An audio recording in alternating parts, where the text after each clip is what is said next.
Thank you for staying with us. When a hunter raises an alarm of his inability to catch bushmeat because they are all either on the run or no longer in the forest, then you know the pot of soup is in trouble.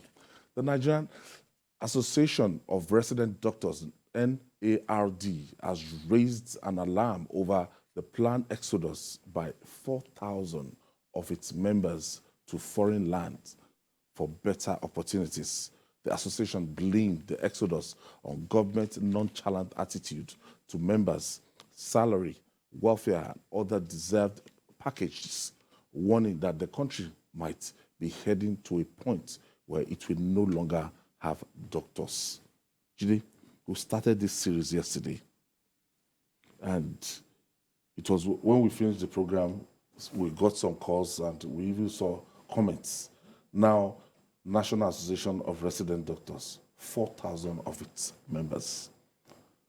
As at today, I saw one story, I think on Punch, I think it's a doctor to 10,000 Nigerians now. The ratio, one doctor, one medical doctor. It's getting worse. 10,000 Nigerians. It's getting worse. In 2015, 233 doctors moved to the UK. By 2016, 279 moved. In 2017, 475 moved. Just look at the way it's going up. In 2018, 852 moved to Progressively. the UK. Just one country. In 2020, 833 doctors from here moved to the UK.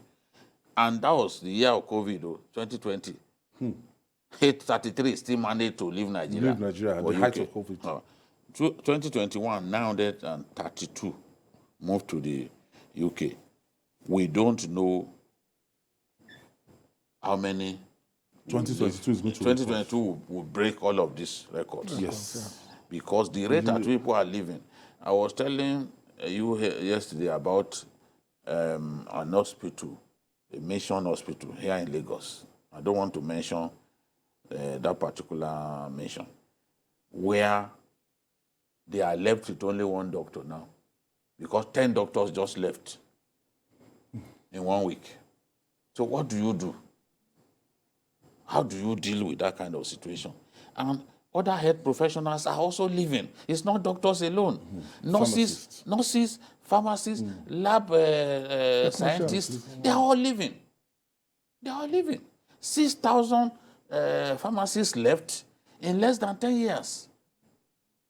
So now we don't have enough pharmacists. The problem is a country like India, they produce, their medical colleges produce about 50,000 medical doctors every year. So when we talk about this brain drain, India has more doctors practicing in the UK than Nigeria. I think after India, we have Pakistan and then Nigeria. We do not have our own schools, our own medical colleges do not have the capacity to produce the kind of doctors, the number of doctors that India produces. So there is no way that we will be able to cope if it goes on like this. Everybody, there was a survey in which fresh doctors were asked, do you want to work outside Nigeria? Nearly all of them said they don't want to practice here. So immediately after graduation? Yes, they are thinking of going. They are ready to write the exams, and in most cases, they will pass the exam. You pass the exam. No, Nigerians, they are very rugged. Nigerians, look, if they want something, they will go for it. Yeah. Hard work and everything. You cannot say Nigerians are not hardworking. Everywhere they go, they excel. The environment, in fact, is like prepared for them to excel. Here, the environment is toxic. The environment makes it difficult for people to grow. The welfare, up to today, you know, even resident doctors, they are still quarreling with the Federal Ministry of Labor.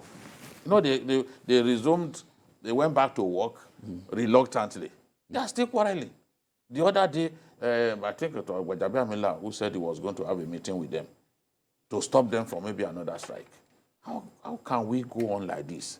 We've got to do our best invest more money in that health sector, bring in game-changing equipment across board so that even when you see the equipment that you've been provided to work with, even that one alone will ginger you to give your best. GKB, it's about the cheapest anywhere in the world when you want to study medicine in Nigeria, because heavily subsidized by, the federal government. By the system, yeah. So all this College of Medicine across the country, they produce every year medical doctors, but in a situation whereby they're not ready to practice here, they've seen what is happening, and everybody wants to just leave this country.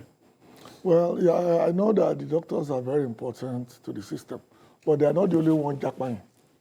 Even down the spectrum, the people no longer do apprenticeship for mechanics. I'm talking about the lowest level that you can get. No, nothing like that. The most mechanic I know now in their 40s, they have no apprentices. Nobody's coming. So not only are we hemorrhaging at the top, we're also hemorrhaging at the bottom. Because if you get in the next 5-6 years, we've run out of Freemasons, the carpenters. We have to bring them from Togo. You go to Republic of Benin to go and bring in tilers. Tilers, yes, no. That's where we are today. And I tell you, in the next 5 years, we run out of mechanics. We run out of, what's the other one? Rewire, whatever they call them. Electrician. That's the level of hemorrhaging that our country is going through, both at the top, at the bottom. And that to me is the danger that we face. Because the way it's going, we run out of professionals, even in our own profession, in the next decade. Because a lot of people simply look for opportunities and get out. And I don't care whether they have to go back as reporting cats shows in a Dallas suburb, or reporting for dog shows somewhere in New York. I'm talking about senior editors who are willing to go back. Yes. Oh, the number of journalists that left. And I know, because people just call me and said, I'm now in Canada. And that's what it's doing. They say, I'm reporting on cat shows, on fashion shows. These editors will be editors for 10, 20 years. In normal countries, these people should be writing books on journalism. They are going back because they know they earn more. And the figure you gave, 10,000 to one Nigerian, that is for yesterday. In the next 2 years will be one doctor to 100,000 Nigerians. And people are going back to the Yalagbos. We will just simply run out of them. That's what we are going to be. The danger here is that those who are in government don't seem to someone said something that did not even occur to me.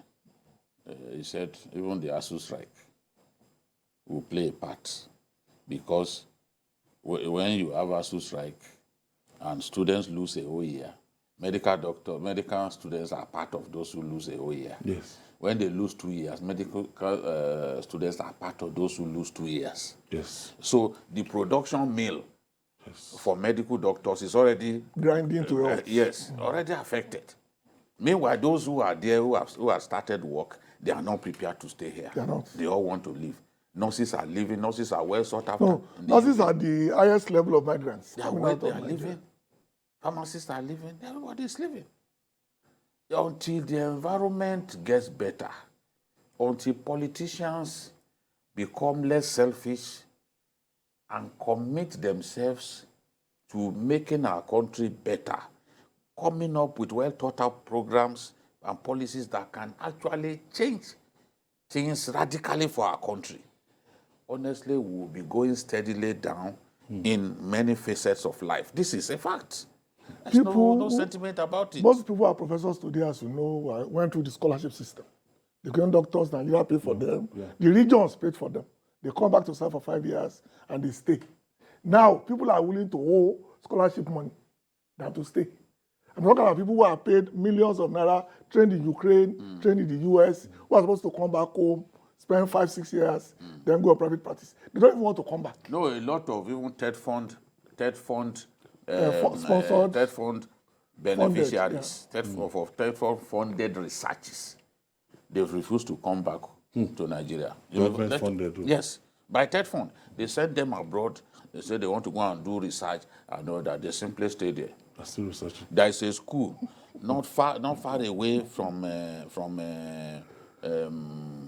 Kwara State. There's a university not far away from Kwara State, where about a dozen of them, they just went and they jackpotted. Kwara is even too far. IAR&T, not ITO. IAR&T, which is a UN institution. that people beg to come to, they've run out of researchers. And these are people who are supposed to give us the kind of foodstuff that we can plant, that can give us food. It's that bad. Nigeria will run out of professionals in the next 3-4 years. If things continue like Yeah. this.